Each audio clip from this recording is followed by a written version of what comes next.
So hi guys, welcome to Yourpedia Education. So today in this video, we will discuss with Ajay Kumar.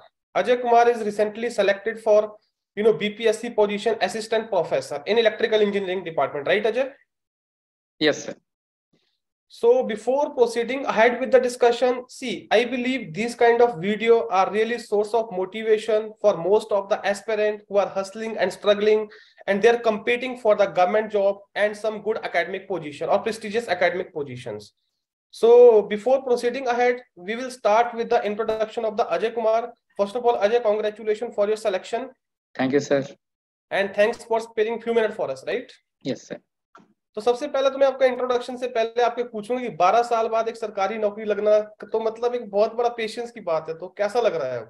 Yes sir, जैसे ही मेरी BTech हुई sir, उसके बाद मैं continue थोड़ा सा टीचिंग फील्ड में आ गया। टीचिंग फील्ड में आने के क्या होता है कि आप अपने प्रिपरेशन को भी कंटिन्यू रखते हैं। राइट। तो जब मैं कॉलेज में थे तो NIT IIT से जो इंस्पेक्शन पे टीम आती थी, तो दे यूज्ड टू टेल कि you must go for the higher study if you want to live in this field. Then I go for the MTech sir, and main purpose for the entering in MTech that I entered through the GATE scholarship, sir. And my main purpose was to complete my PhD, sir, because at that time government were planning to for being assistant professor you must be PhD. So that time the government was discussing, sir. So मेरा ये plan था कि मैं PhD में entrance करूं, और उसी during में नेशनल डॉक्टर फेलोशिप मुझे मिला, sir.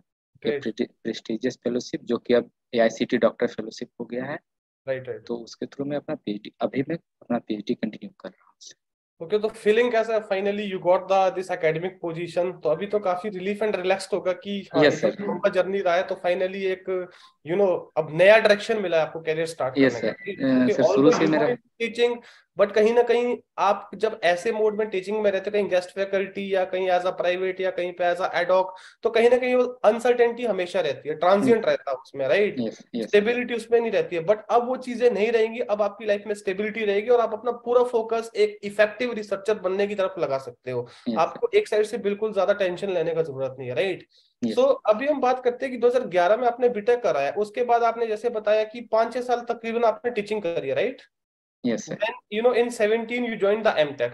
Yes, so sir. ultimately beginning से ही था कि you want to come into academics, और because कई बार ऐसा रहता है को ये एक genuine talk है, कई बार ऐसा रहता है कि हम अपने आप को आइडेंटिफाई करते हैं कि यार हम वो इंडस्ट्री पर्सन नहीं है, हम उस तरह के स्किल शायद एक्वायर नहीं कर पाएंगे। तो आपका क्या व्यू पॉइंट था अपने बारे में जब आपने 5-6 साल टीचिंग कर लिया था? यस सर, पहले से तो ऐसा कोई प्लान नहीं था कि टीचिंग में आना है, लेकिन लाइफ में उसमें ऐसा है कि मेरे पास एक ही ऑप्शन बचा था कि मुझे इंडस्ट्री मिली नहीं थी, कोई PSC उसमें मेरा हुआ नहीं था। तो एज ए ट्रूथ कि मुझे वही एक ऑप्शन मिला, और वहाँ पे मैंने अच्छा किया। तो 4 साल 5 साल अच्छे किए। तो एक जो सीनियर एकेडमिशियन थे उन्होंने बोला कि आप अच्छा कर रहे हो, स्टूडेंट की तरफ से पॉजिटिव रिस्पॉन्स मेरा आता रहा। तो उसके बाद मैंने सोचा कि हाँ, ये मेरे लिए शायद अच्छा फील्ड है। तो उसके लिए सर मैं मास्टर डिग्री किया, देन मैं फिर PhD में आया।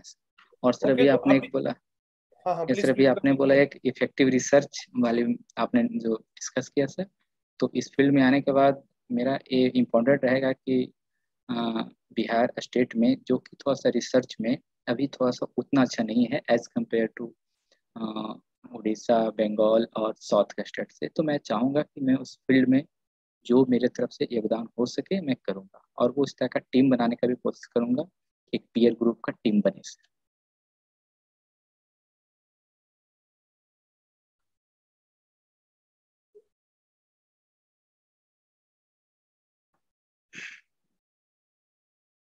यस। हेलो, आवाज आ रहा है मेरा अजय? Yes sir.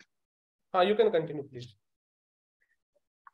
यस, तो मेरा वो टारगेट है कि मैं अपने रिसर्च एक्सपीरियंस को, जो भी मैंने अपने गाइड से, अपने प्रोफेसर से सीखा है, उससे मैं बीटेक के स्टूडेंट के साथ, अब तो MTech भी हो गई है, जो हमारे department of science and technology Bihar government के अंदर कॉलेजेस हैं उसमें MTech भी हो गई है। तो मैं चाहूँ कि अपना वो एक्सपीरियंस उनके साथ एजुकेट करूँ और अच्छे पेपर की ओर उनको बताऊँ, और उनको ये बताऊँ कि आपका आगे का एक फील्ड रिसर्च भी हो सकता है। राइट। अभी ये प्रॉब्लम है थोड़ा सा, student are less motivated toward the yes sir. Research, reason yes being they believe कि ये बहुत लंबा स्ट्रेच हो जाता है and they are yes not able to, they are not willing to wait for that much duration. Yes But if we start basically mentoring them, if we start promoting the yes careers in research also, then definitely they will show interest also. You yes. mentioned your father is also a researcher. No sir. Okay. Okay, fine. I told my professor sir, professors. Okay. Okay, great. And second thing, Ajay, I want to ask, जैसे आप teaching तो कर ही रहे थे, तो शायद Yes। Return की तैयारी में आपको इतना प्रॉब्लम नहीं आया होगा, बिकॉज आप कंटिन्यूअसली टच में थे सब्जेक्ट के, राइट? द नहीं sir. Point is, yes sir. During this time PhD sir वो छूट जाता है सर। हाँ हाँ, तो ऑब्वियसली बात है, आपने पहले तो पढ़ी होंगी ना चीजें, काफी yes sir. Time yes sir. आपने यस पहले पढ़ी होंगी, राइट? तो यस। वही मैं आपको कह रहा हूँ कि आपने रिटर्न की प्रिपरेशन क्या कुछ सेपरेटली करी थी, या जो आप पढ़ाते आ रहे थे बीटेक या 2011 से 17 के बीच में जो आपने पढ़ाया था, गेट के लिए आपने प्रिपेयर करा था, उसी को आपने रिपीट करा था? यस सर, मैंने उसी को रिपीट किए, कुछ नोट्स अपने जो कॉलेजेस के थे और आगे के जो थे वो मैंने देखा सर। ओके, तो अभी आप क्या करोगे? पीएचडी को यहाँ पे पार्ट टाइम कन्वर्ट कर दोगे, कैसे नो सर, करोगे? PhD is my just about to complete sir. I am writing my thesis sir. Okay, in that's with in 1 week I will submit my thesis. That's great, that's great, that's great. Yes sir. अच्छा, अभी हम interview की तरफ चलते हैं, तो interview आपका कितना मिनट चला था? इंटरव्यू सर मेरा 10 मिनट्स के नियर अबाउट था सर, 8 to ओके, 10। 10 मिनट के नियर अबाउट. तो मुझे कोई ऐसी चीज बताओ जो आपको लगे कि इंटरव्यू में थोड़ी सी अनएक्सपेक्टेड थी, कि आपने एक्सपेक्ट नहीं किया था. क्या उन्होंने जो आपसे क्वेश्चन पूछे वो आपकी पीएचडी से रिलेटेड भी पूछे, या मास्टर, बैचलर, बिकॉज आपके पास तीनों है, राइट? Yes sir. क्या आपको लगे कि उन्होंने बेसिक चीजें ही पूछी है? नहीं सर, जैसे यहाँ स्टार्टिंग हुआ तो उन्होंने बिल्कुल मीन्स एक मजाक वाले लहजे में जिस तरह से स्टार्ट किया जाता है वो शायद वो लेने पे अगर लोगों ने उसे पॉजिटिव में ले लिया तो अच्छा है, नहीं तो ऐसा लगेगा कि पूरा टीम मेरे पे वो ऊपर आ गई। राइट, उन्होंने राइट, राइट. स्टार्टिंग में जो हमारे वो जो चेयरमैन थे उन्होंने बोला कि हमारे कुछ दोस्त इंजीनियर हैं, वो हमेशा हमसे बोला करते हैं कि पावर, करंट, एनर्जी, वोल्टेज, ऐसा करके उन्होंने बोला ये सब क्या होता है मुझे बताइए। ओके. तो मुझे ऐसा एक्सपेक्टेड नहीं था कि इस तरह से क्वेश्चन स्टार्ट होगा। ओके. जैसे जो भी मैंने पीएचडी के इंटरव्यू में, एमटेक इंटरव्यू में जो देखे हैं एनआईटी आईआईटी में, वो इस तरह से स्टार्ट नहीं करते थे, तो ये मेरे राइट, लिए राइट. अनएक्सपेक्टेड था। तो मैंने बताया जो बेसिक चीज़ था वो बताया, तो उन्होंने फिर और एक जो सीनियर प्रोफेसर थे उनको बोल दिया। तो देन दे स्टार्ट की what you are doing. Then I told कि I am pursuing my PhD under the national doctor fellowship scheme. Then he asked what is your topic. Then I discussed about the topic, okay. low frequency control and restructure power system in okay. hybrid scenario. Okay. Then he told कि आप board पे जाओ और अब लिखो।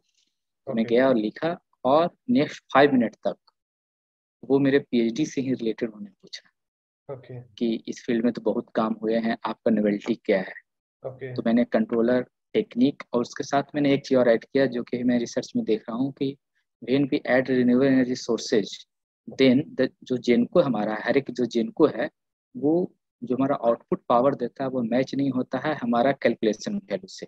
Okay. तो अभी तक जितने मैंने पेपर देखे थे तो मेरा काम इस पे है सर कि उससे एग्जैक्ट मैच कराने का, और ओके. मैंने काफ़ी हद तक इस पे वो सोल्व भी किया है। तो ओके. ये मेरा पेपर का नोवेल्टी भी है सर। ओके. सो देन और उसके फिर यस सर, उसके बाद फिर वो बेसिक पे आ गए हैं। मैंने जब कुछ कुछ बताया तो वो डीसी लिंक लाइन वो बताने पूछने लगे, और फिर बेसिक चीज पे आ गए कि सिंक्रोनस जनरेटर बताओ, उसका working principle, Lenz law, Faraday's law, and these are the things. तो आपसे नॉन टेक्निकल क्वेश्चंस को पूछे हो? नहीं sir. Okay, so this was your interview experience, right? Yes sir. Yes sir. So Ajay, so finally, yaar, we all are happy for you. Yes You reached the position which you deserve really, because you yes already have worked hard for that. Be yes it in terms sir. of your degrees, be in terms of your research, or be it in yes terms of your effort which you pump in for the written exam, right? Yes sir. Yes sir. So definitely, this video will be as a source of motivation for those students who believe that with the age, it's very yes sir. difficult to prepare. You can't get jobs, so you need to leave. Now you need to find the other ways. But if you are determined, if you are willing to put effort, you can do everything, right? So yes this is sir. fine. Sir So any brief message you want to give to audience, regarding your experience, whatever experience you have till date, because you have decade plus experience into education industry, right? yes sir. For the especially those students they are pursuing their BTech or MTech, I want to say कि be patience. और PhD में तो खैर ये अपने आप सीखने में आ जाता है कि पैसेंस क्या होता है। राइट। लेकिन मैं उनके लिए कहना चाहता हूँ जिनको लगता है कि मैं तुरंत जॉब ले लूँ, अगर आप थोड़ा सा रुक जाते हो तो एक अच्छा जॉब और साथ में लाइफ में सीखने के लिए बहुत मिलता है। राइट। और जैसा कि सर मेरे लिए यहाँ पे इंटरव्यू फेस करना थोड़ा सा टफ था, क्योंकि पीएचडी में मैं बैठा हुआ था और ओके। पीएचडी कहीं काम कर रहा था। तो इसके लिए सर मैं आपके टीम यूरपेडिया sir, specially sir Tyagi sir, Chandra sir, Rajeev sir, इन्होंने मीन्स टाइम शेड्यूल निकाल निकाल के, क्योंकि मैं जब मेरा भी टाइम शेड्यूल बहुत कम मिल जा रहा था, क्योंकि राइट। आप पीएचडी में जैसा होता है कि आप गाइड को बता नहीं पाते हो कि मेरा यहाँ पे रिटेन है, इंटरव्यू है। राइट। तो उस चीज़ को देखते हुए मैंने सर टाइम निकाला, और in during this time this professors और mentor help me. One most important Vijendra sir, right. कि वो क्या क्वेश्चन हो सकते हैं, उन्होंने कुछ कुछ ऐसे क्वेश्चन बताए जो कि उस तरह के नियर अबाउट पूछा गया। राइट। और उन्हें एक चीज और बोला था कि जो मैंने थोड़ी सी गलती की सर, मैं चाहता हूँ कि वो जो फ्यूचर के बच्चे हैं वो ना करें। वो प्रॉपर, जैसे कि मैं बेसिकली पावर सिस्टम मेजरमेंट, ये दो पार्ट को थोड़ा सा पकड़ के गया था, डीप में पढ़ा था। लेकिन वहाँ पे कभी कभी होता है कि वो पूछते हैं कि आपका स्पेशलाइज मीन्स आप किस सब्जेक्ट पे देना चाहते हो, और मेरे से ऐसा पूछा नहीं गया। उन्होंने मशीन को पकड़ा, मशीन का भी उस पार्ट को पकड़ा, जैसे कि मैं ट्रांसफार्मर, डीसी, इंडक्शन तक पढ़ा था, लेकिन सिंक्रोनस छूट गया था। उन्होंने सिंक्रोनस को ही पकड़ा राइट। और सिग्नल के भी क्वेश्चन पूछे। ओके। तो ये सब ऐसा नहीं कि इंटरव्यू में किसी एक प्रॉपर वे में वो पूछेंगे, true. They are free to ask anything. Right. So thanks for sparing few minutes for us. Definitely, Ajay sir, whatever Ajay Kumar. information you shared here, this will definitely help the future aspirant, right? Thank you. Thank you sir, thank you Okay. Sir.